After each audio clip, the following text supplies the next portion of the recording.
Do is to start your blanket stitch. I always start at a corner if possible. I come up at a corner.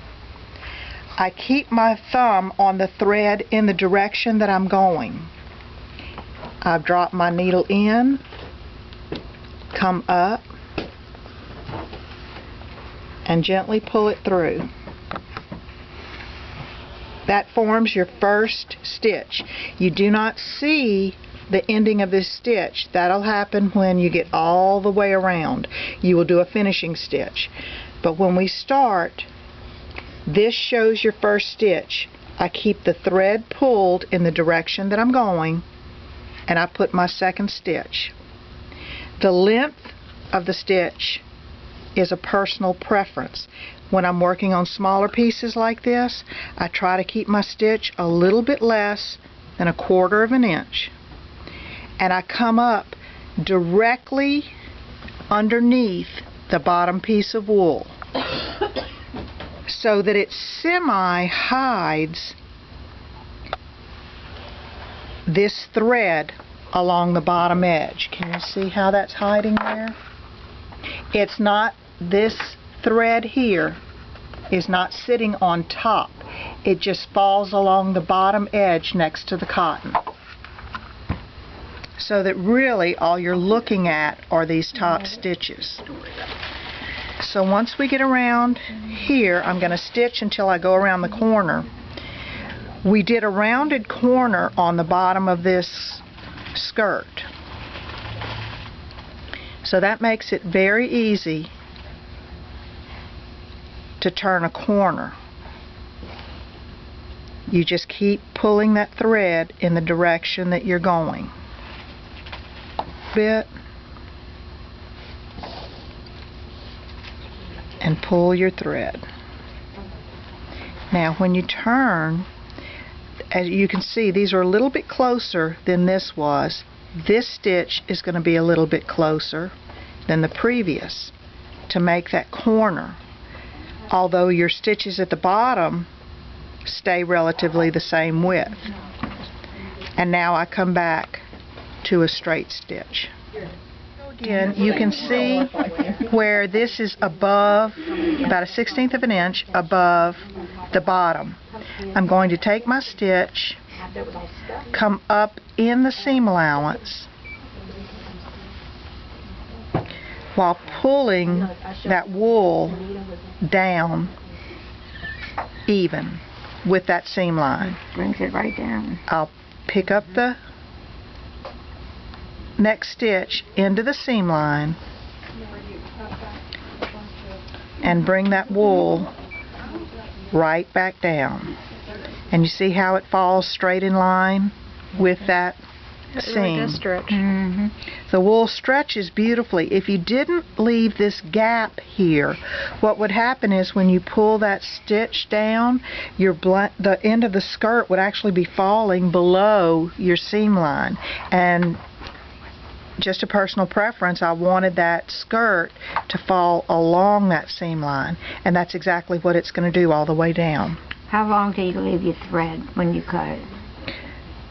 When I start with a piece of thread, I do it about 36 inches, but a lot of people feel more comfortable with shorter lengths. And where we left off, we went down right to the right of your last stitch. To start again, we're going to come up just to the left of that stitch. So you went down to the right to finish it off. To begin again, you're coming just to the left of that beginning stitch. And you're going to continue on with your blanket stitch. And what it does is make a seamless stop and start. You never see where that stop and start was created. It's a good idea. Yeah. I've been crocheting since I was about 9. Alright, we're getting ready to come to a point And a point, whether it's curved like this or whether it's a straight 90-degree angle, doesn't make a difference. What you're going to do is create a box. So we're coming up close to our last stitch. And I'm going to come in, and here I'm going through 2 layers. But I am going to come straight down. I turn my piece, I come into the same hole that I went into up at the top, and I'm going to create a 45-degree angle that seals that corner. I'll turn my piece again, and let me see if I can pull it down. I'll come back into that same hole again, and come up into the wool and create my box. So what I actually have is a stitch that goes across, a stitch that goes at a 45, and the stitch that comes back down at a 90 to create a corner. And that seals your corner. Stitch through the cotton base, the robe, the edge of the front of the robe, and his robe skirt. So what I want to do is lay my piece down on a hard surface. That's too many layers to try and hold together all at one time. So if I take it and I've poked the needle all the way through down to the table, I can come back up and rest assured that that's caught. Now, I have pushed, because wool is forgiving again and it allows you to stretch it, I'm pushing down, I'm coming up and just catching the edge of the robe here, of the front piece of the wool. And as I make my blanket stitch,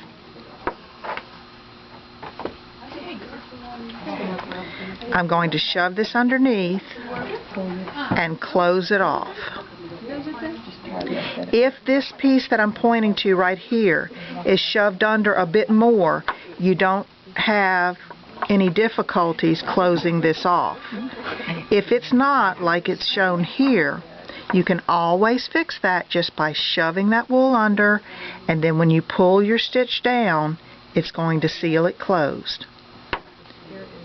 The wool is very, very flexible and allows you to do that.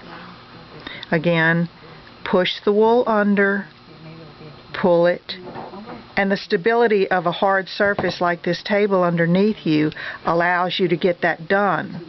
So if you haven't pushed this piece under far enough, all is not lost. You can make up for it and get it sealed no differently than if this piece would have been stretched to that depth. And that's all there is to it. You just have the base of the tree here, and you are going to start with this to stitch first. You really need to start with the base of the tree because it tucks under the bottom branches of the tree. And this tree is going to have a cross stitch across it. You start at the base, finish up here. Then you lay your tree back down, the tree branch, and you begin stitching from here, finish here, stitch here, finish underneath here, and then finish the top piece. Always start with your bottommost piece and work your way up. That way you can lift as you go and hide your stops and starts. When we're going to make the tree stitch, we're going to begin on a section of the tree, typically at the base, but this is just for demonstration purposes.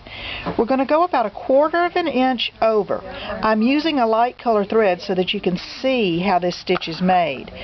Normally I would blend in a thread that's the same color.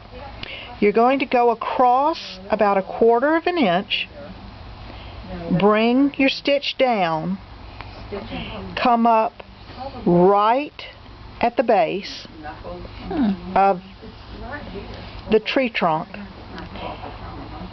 and you've made a diagonal stitch. You can pull that stitch over, see that it's even, go in again, come directly across horizontally, and you've just made an even stitch. Pull it again.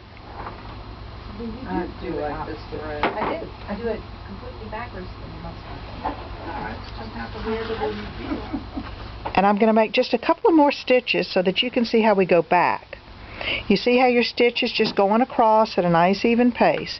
It does not have to be exact, just so that you get a diagonal. But if it's what you're comfortable doing, do it that way. I mean, I've done so much of this. That's how your comfort zone is. See how they're a little bit different? I want to pull it a little bit more this time. Nothing in life is perfect. You don't want all of your stitches to be exactly perfect. Gives it a little bit more of a primitive look if they're a little off. There we go. To go back, pretend we went all the way up to the top. We want this to cross back over. We're going to go back down in that same hole. That's cool. And come up in that hole. I'm on it. Now we're going to go back again and go in that hole and come back up in that hole. And see how easy we make that cross? We're going to go back in that hole and come up in this hole. Depends on what people want. You know, I'm kind of feeling my way. Birds on a sheet. That looks pretty. And come back. It's called stretch lemon. I like that milk bottle she has. All right. And that's all there is to it. When you want to finish again, you're going to pretend that there was a stitch there. That looks good. You're going to pull it through. Turn it over. And again, finish it off with just a little knot. And that's all there is to it. It makes a cross and holds the stem down, or the trunk of the tree, which is really too tiny to do any type of a blanket stitch on or a straight stitch. That could tear the wool. So by doing this cross stitch, it keeps the tree held down, and especially if you have a color thread that is the same color as the trunk, or even a variegated thread that'll give some depth to that tree trunk and make it look as though it's bark with all the different color transferring across it.